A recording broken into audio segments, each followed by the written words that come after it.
Welcome back to a Cincy fan talking with LP. And once again, it's your boy LP. What it is, what it is. What's up, what's up, what's up? Yeah, good to be back. Good to be back. Good to be back.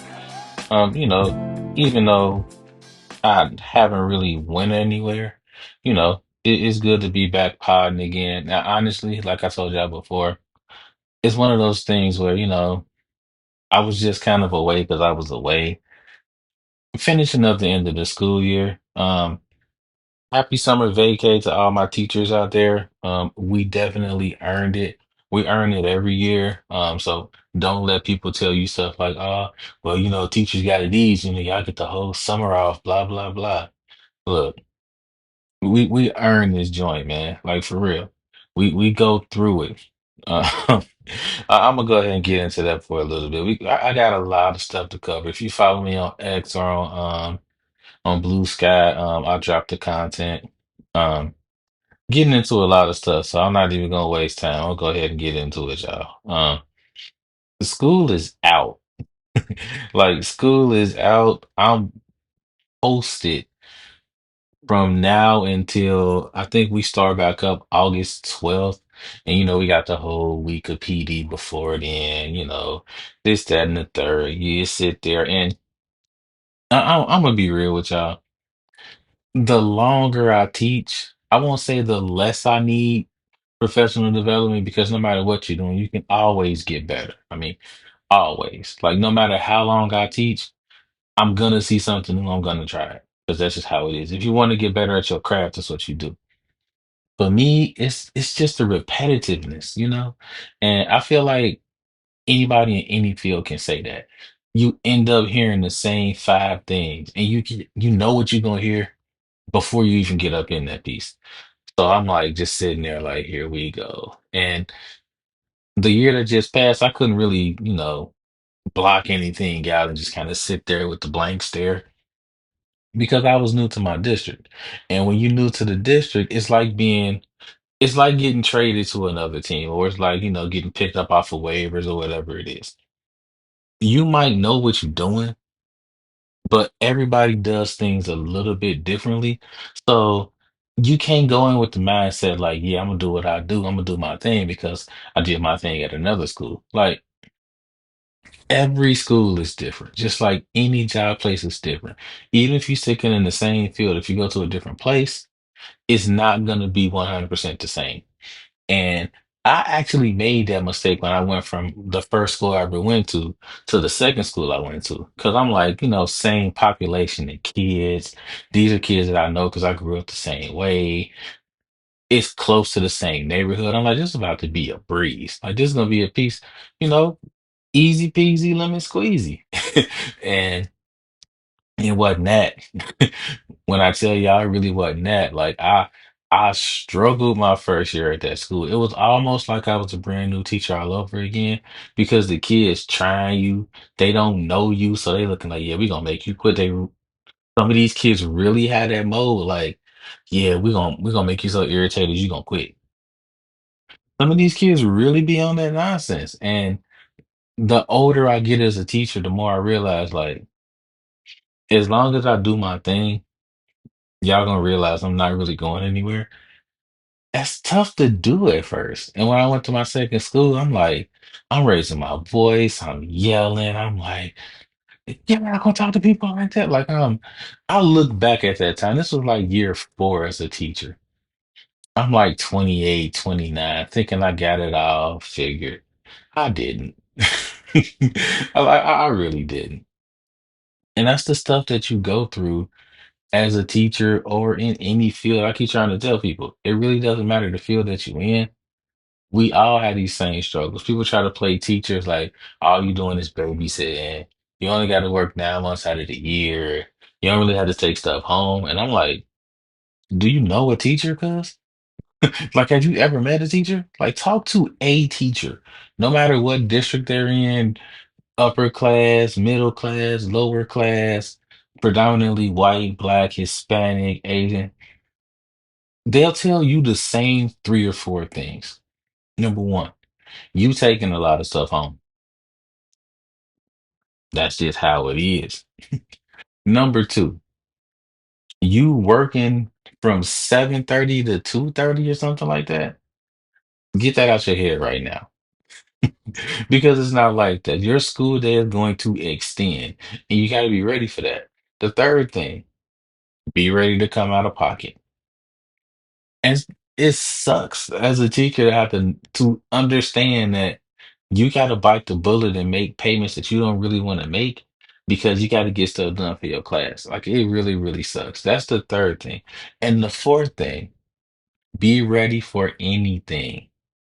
No matter what school you're in, those four things are going to ring true, no matter what. For me, well, I would say for this year, I give myself an 8 out of 10. I like to grade myself for like the entire year and let myself, kind of talk to myself like, what could I do better? What did I do great? So I would give myself an 8, which is actually pretty high. Usually when I go to another school, I don't usually grade myself higher than a 6 because there's so many new things to deal with, y'all. You got to deal with a new administration, you got to deal with new kids, you got to deal with new parents. Like, there's a lot of stuff that goes into it. So I feel like I had a really good school year. I would say the best thing that I did was I was able to establish relationships with the kids from jump, like positive teacher-student relationships from the very beginning. They realized that I was like authentic.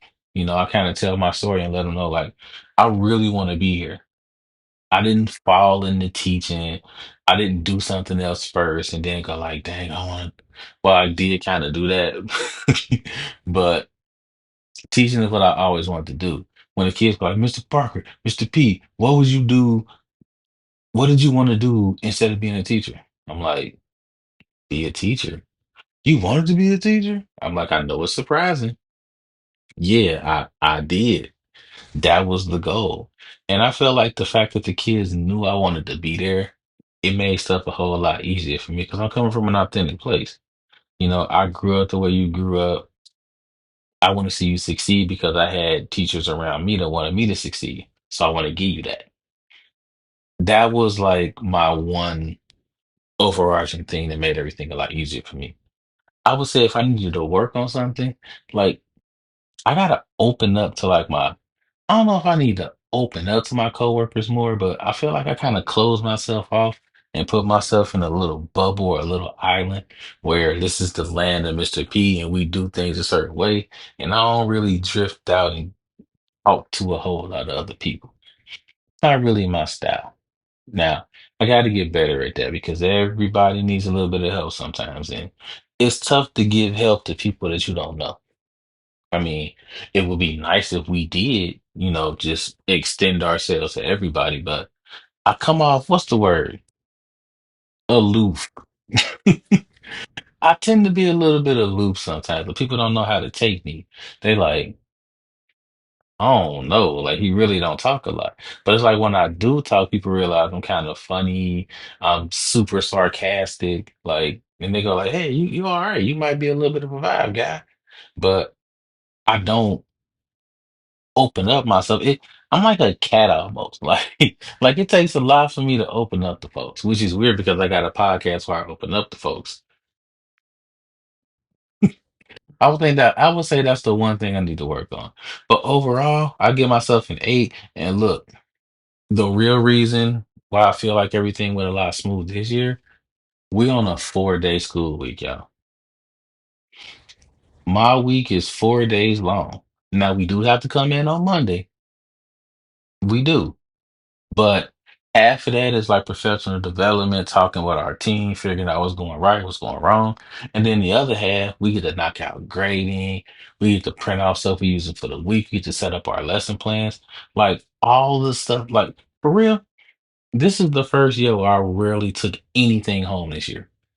Like I didn't take anything home. I didn't have to because I would knock it all out on Monday. And then as the week progresses, I'm like, okay, I gotta grade this, I gotta knock this out. But when you give teachers that space to do stuff like that, it makes the rest of the week so much easier. Like we had a 4 day week and I never felt behind on what I was doing. It's like I lost a day, but I was able to make up that day because I planned so much easier, if that makes sense. I'm a big advocate for 4 day weeks. I don't think I'm going to a school that doesn't have a 4 day week from now on. And they're kind of hard to find. I don't know too many schools that do a 4 day week. So, hey, I'm hooked. Let me tell you. It's one of those things where you don't know how good it is until you have it. So, yeah, we're gonna see how this go. I'm gonna give y'all another readout starting the year next year, but it went pretty good. So that's my spiel on that.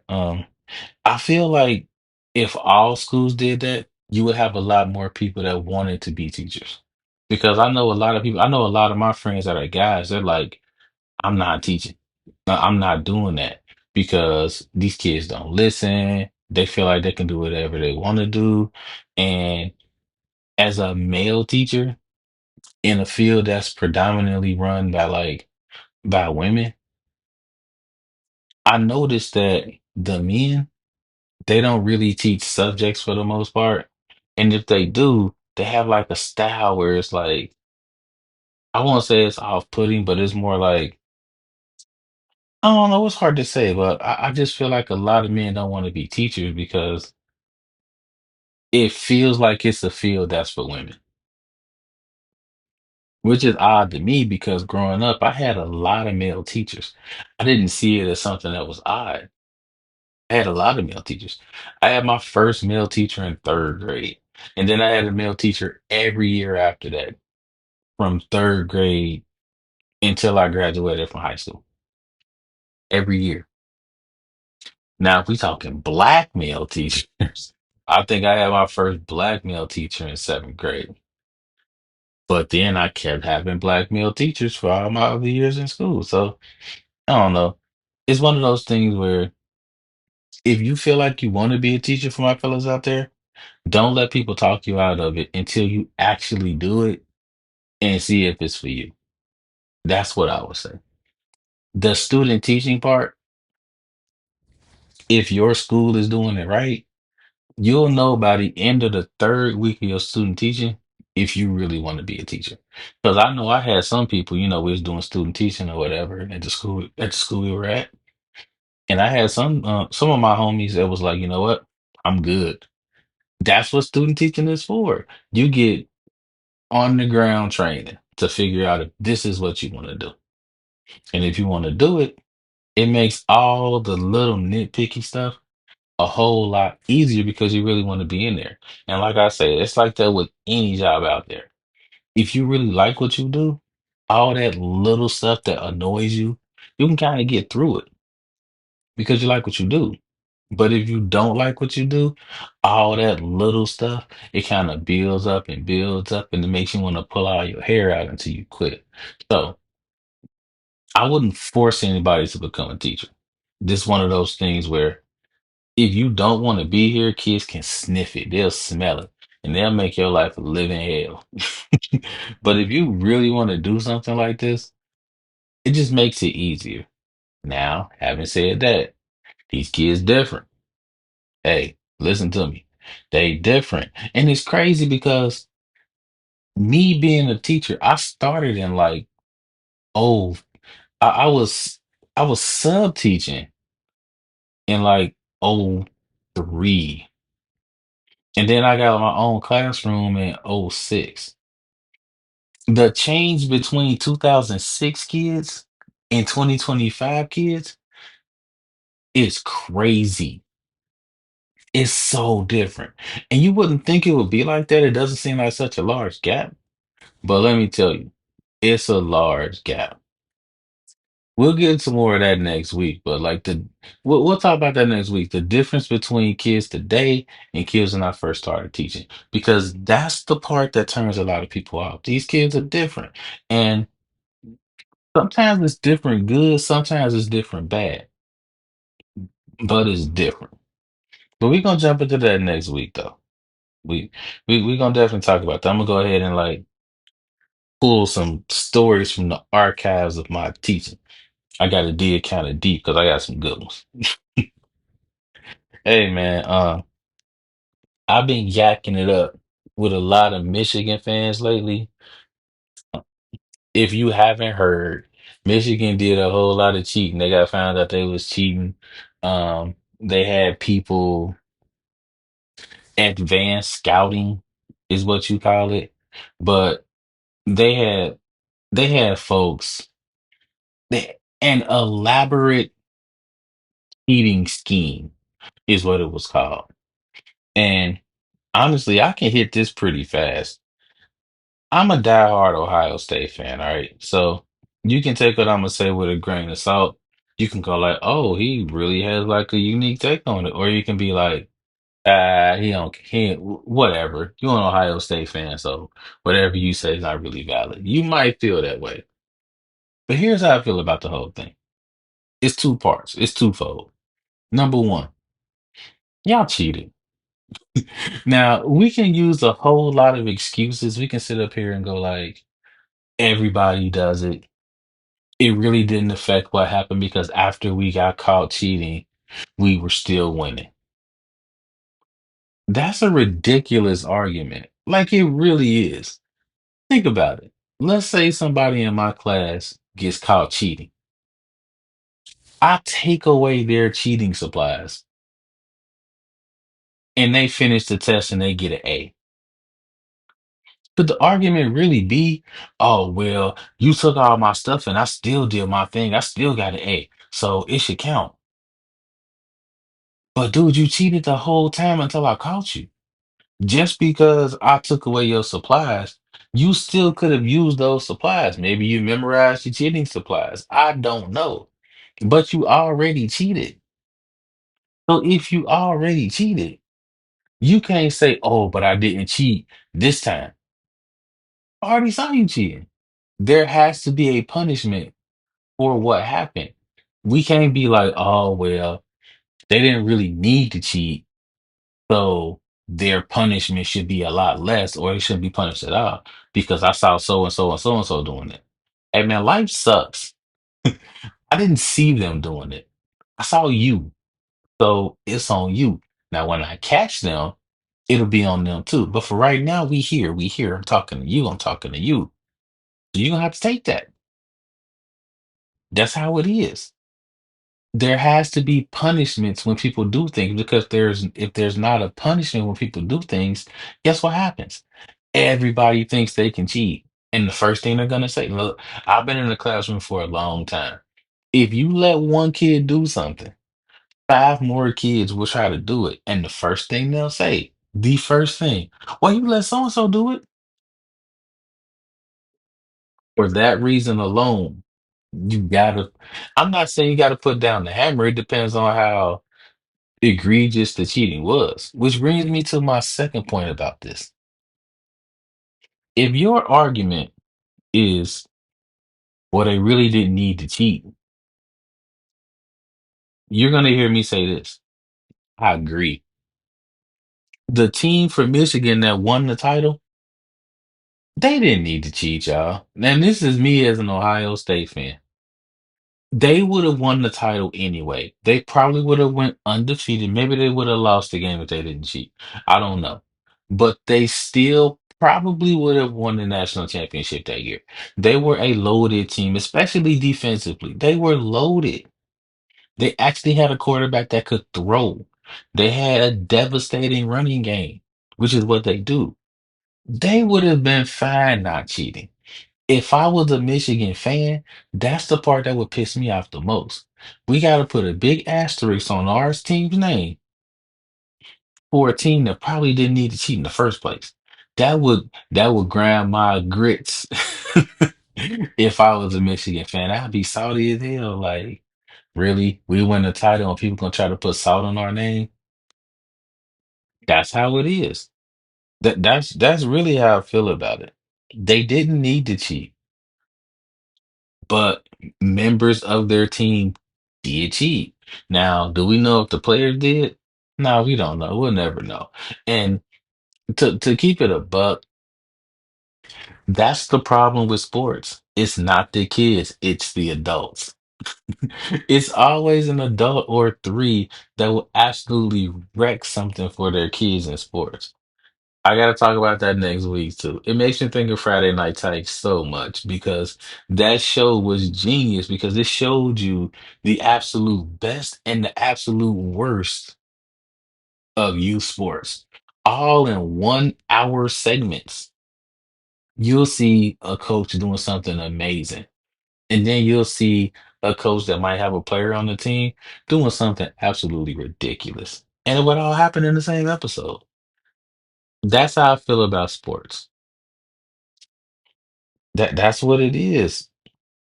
Adults, stop cheating. Stop doing all this stuff. Just let the kids play.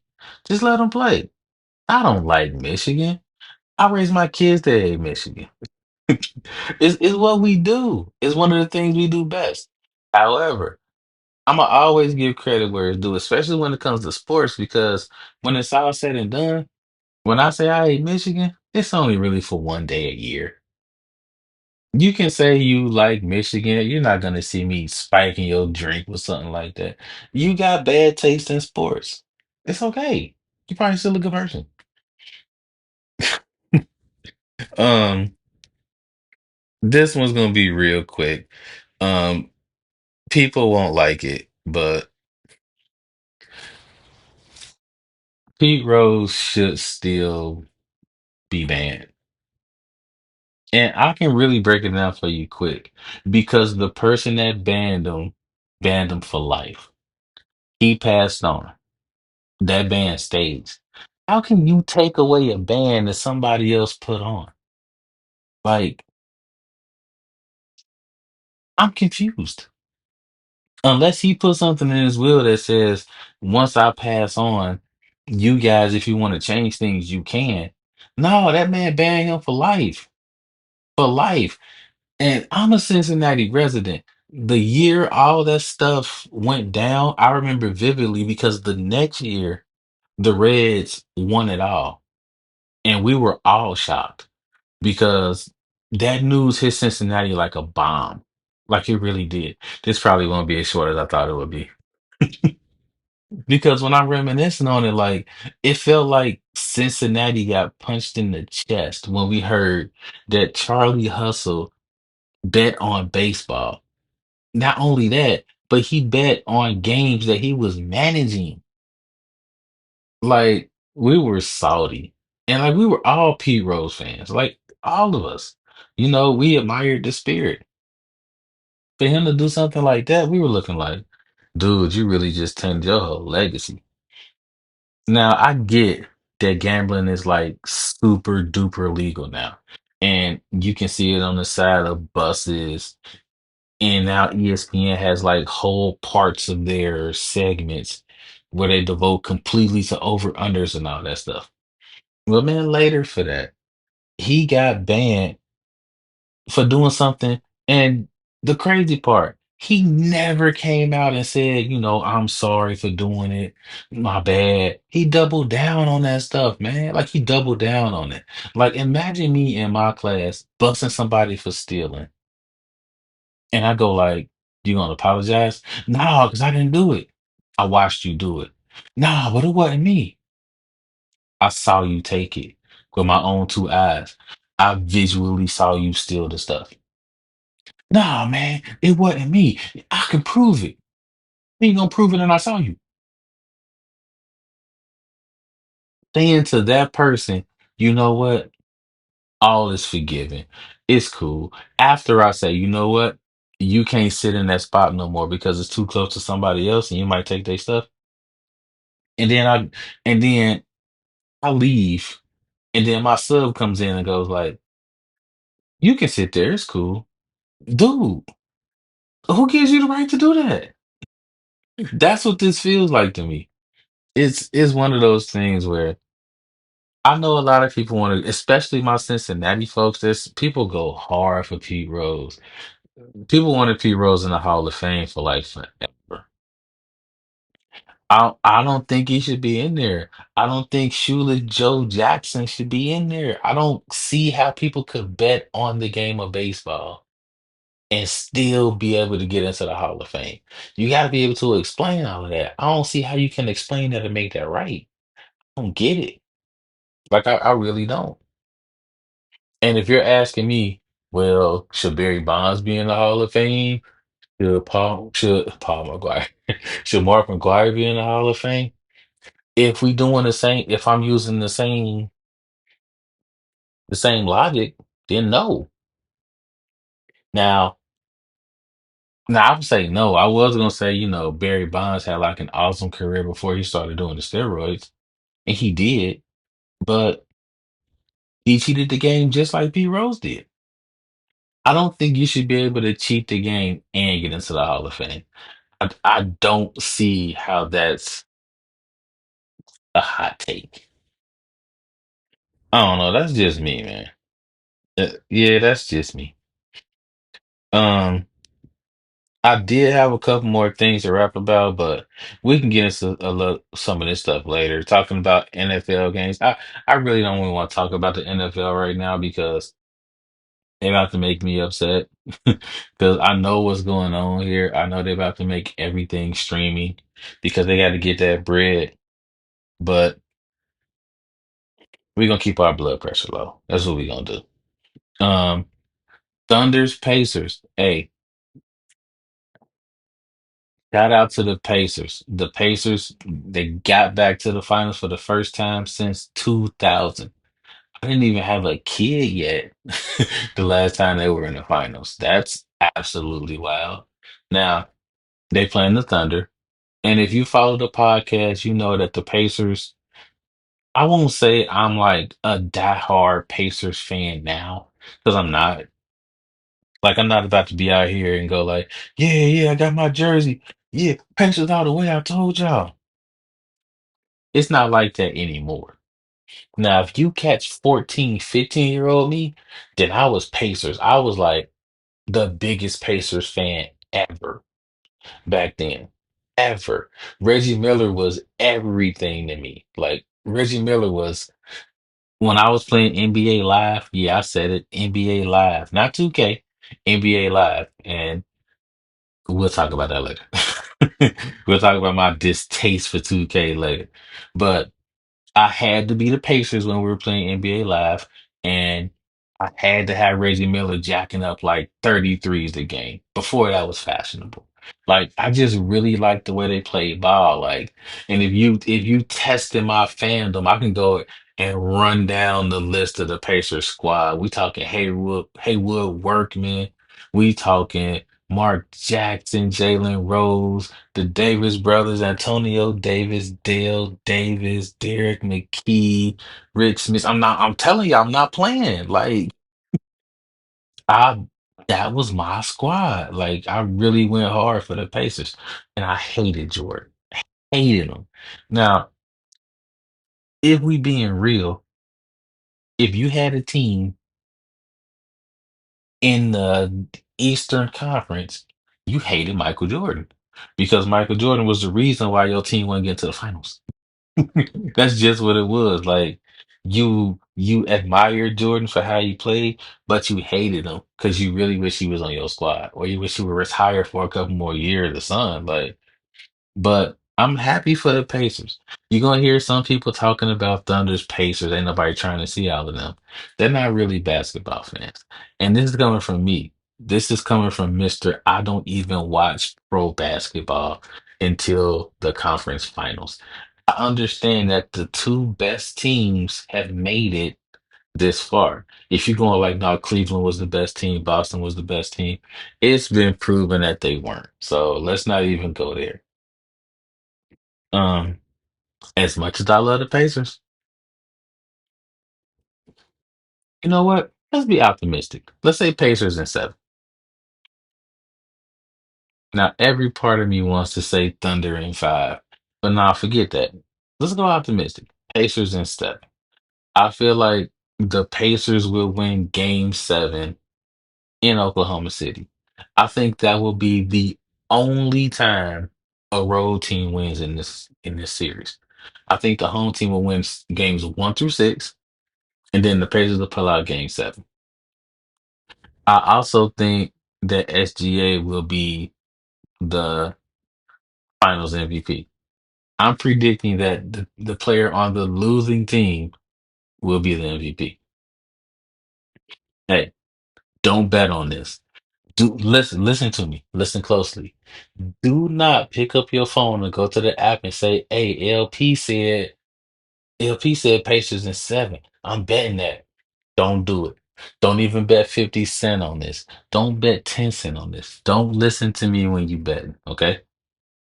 Like, there's only a few people I actually like fool with when we talking about betting because I'm not betting more than $10 on anything, and I'm rarely betting as it is. Like, I'll hit $5 bets, my homies Kurt.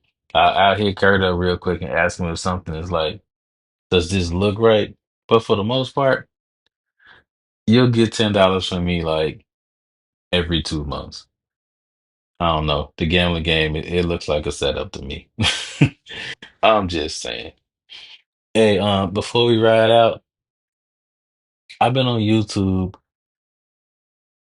I like rap battles. Now, this may be my own personal opinion, but I feel like if you're watching a really good rap battle, or if you're like an avid rap battle fan, you got to be pretty smart to pick up on the wordplay that's happening. It's not just like, yeah, yeah, FUB. No, it's not that.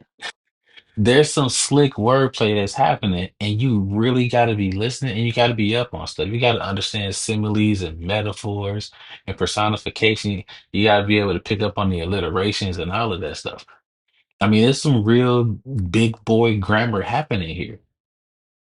And the best ones, like King Los, if you haven't seen King Los's freestyle on LA Leakers, check that out.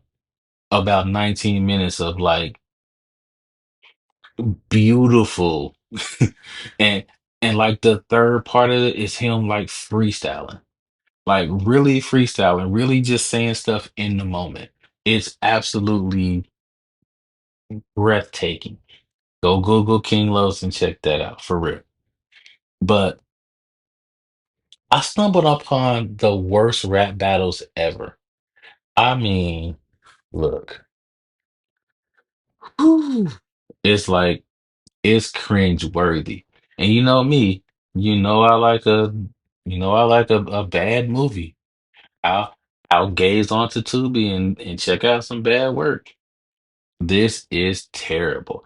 It looked like it was sponsored by like Panera Bread and Bed Bath and Beyond. Like, and I'm not trying to say that white folks can't rap. It's been proven that your color doesn't matter when it comes to getting on the microphone.